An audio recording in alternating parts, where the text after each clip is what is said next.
Ya saudara, kita masih di Sapa Bali Pagi Ruang Psikologi dan kita masih akan membahas tema kita hari ini itu adalah mengatasi kesepian di tengah pandemi COVID-19. Nitya di sini masih dengan seorang psikolog klinis, ada Mbak Bintang. Wah, kita nggak terasa nih udah segmen 4 Mbak Bintang.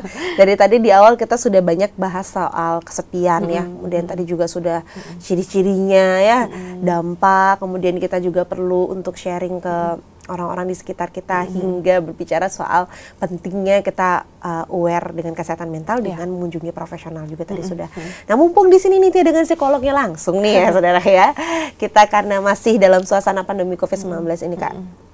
Hal-hal kecil gitu yang bisa kita lakukan untuk mengatasi kesepian ini. Tapi sebelum itu nih Kak, dalam pandemi COVID-19 ini ketika kita merasa kesepian, lingkungan mana yang sebenarnya kita harus paling cari nih pertama Kak? Apakah teman-teman atau keluarga sebenarnya? Tergantung sama orangnya lagi? Balik lagi nih, tergantung di mana atau pada siapa kedekatan dia sebelum dia mungkin merasa kesepian seperti itu. Jadi mungkin dia lebih nyaman dengan atau menceritakan masalahnya dengan teman-teman kantor.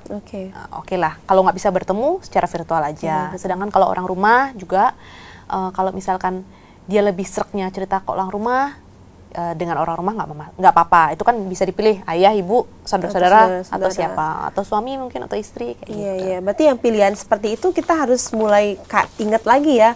Oh, aku deketnya sama siapa gitu sehingga nyaman. Atau nggak nyamannya sama siapa. Jadi kayak karena menceritakan suatu hal itu kan kayak butuh keberanian ya, butuh keberanian dan juga butuh kepercayaan sama orang lain. Siapa sih orang dia percaya kayak gitu. Atau hanya sekedar ngobrol, karena biasanya kalau Nitya pribadi nih kadang ngerasa yang tadi sudah disebutkan, misalkan malas ngapa-ngapain, tapi nggak tahu karena apa. Kemudian ngobrol aja gitu, berarti bisa juga bisa juga. Yang penting melakukan aktivitas yang membuat moodnya meningkat.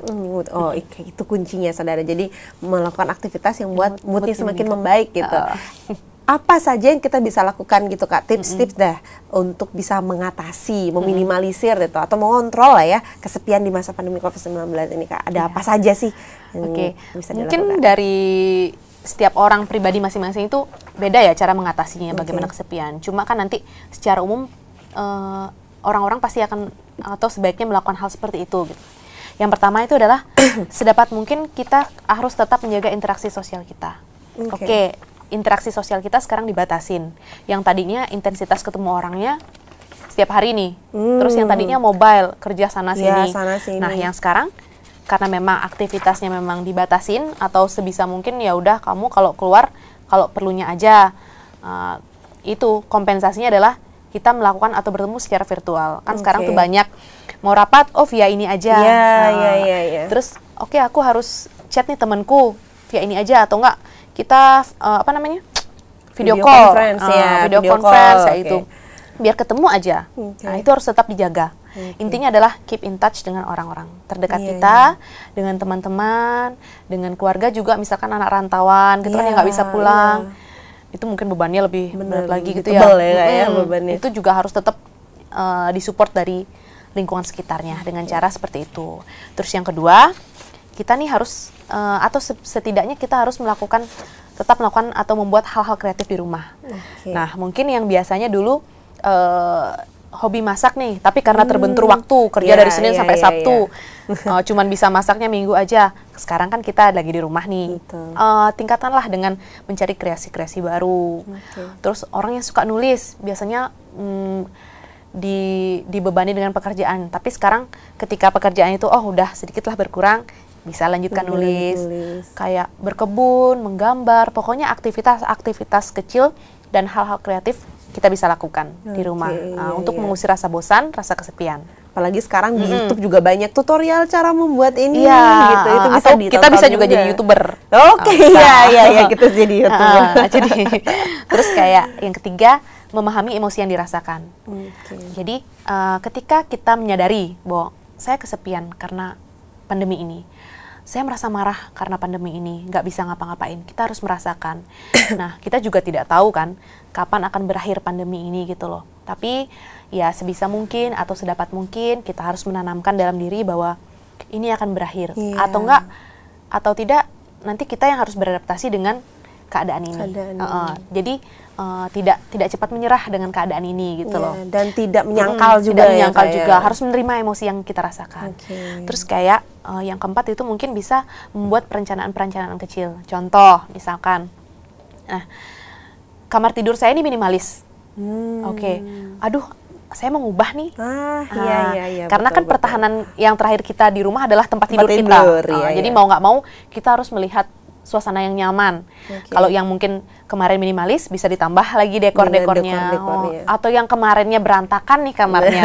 Ini bisa dibersihin kamarnya kayak gitu. Jadi aktivitasnya itu membuat kita seneng kayak gitu. Karena banyak juga ya, apalagi sekarang juga sudah bisa beli-beli online untuk hiasan kamar. Pokoknya segala sesuatu yang membuat kita nyaman di kamar, di tempat tidur itu. Ngecat kamar bisa mungkin. Jadi biar suasananya berubah kayak gitu kan. Itu Nitya banget tuh.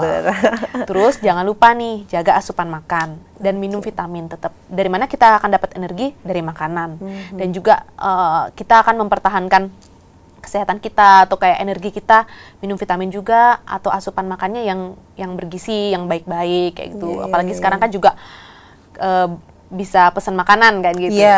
Sekarang lagi banyak promo untuk pesan kalau misalkan gitu. Itu lapar tinggal panggil atau enggak. Yang tadi balik lagi kreasi masak kan bisa dimakan sama keluarga juga kayak gitu.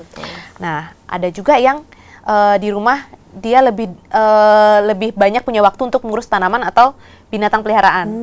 Sekarang tuh kan lagi ini ya daun-daun yang hiasannya seperti itu, yang baru-baru itu loh daun-daunnya kayak gitu.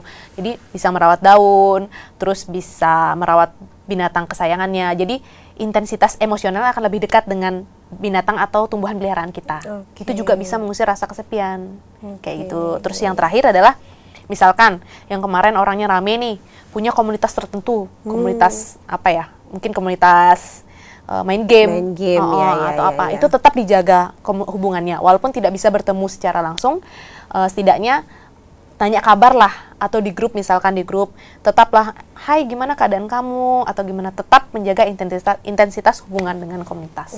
Kayak gitu. Wah, lengkap sekali nih tipsnya. Tapi memang ya kalau dari beberapa yang sudah disampaikan sama Mbak Bintang tadi, ada beberapa yang Nitya udah pernah coba ya rasanya kayak yang untuk ngatur posisi kamar kayak gitu, dirubah posisinya. Itu benar-benar membuat kita yang dari awalnya merasa murung atau malas ngapa-ngapain jadi lebih bergairah juga.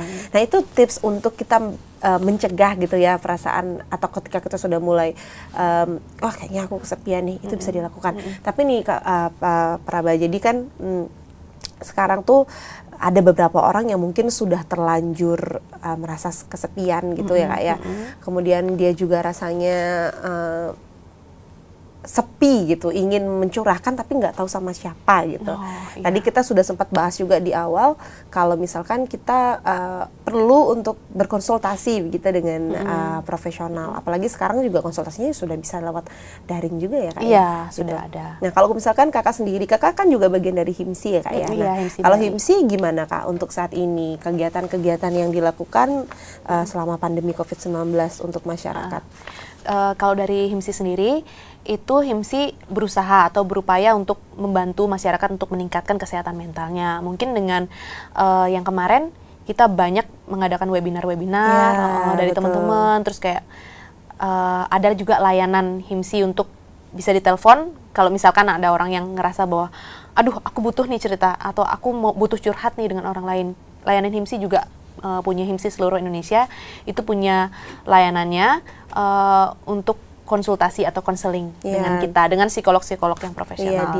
Di nomor HIMSI itu ya, jadi nanti langsung kita sharing tentang masalah, kemudian nanti akan langsung ketemu dengan profesional Kak ya. Tapi sebelum itu, lagi sekali nih Kak ya, untuk teman-teman di rumah, seberapa penting kita untuk peduli nih di tengah pandemi dengan kesehatan mental. Salah satunya lebih peka sama perasaan-perasaan kecil seperti kesepian atau stres-stres ringan. Itu gimana kalau dari psikolog sendiri?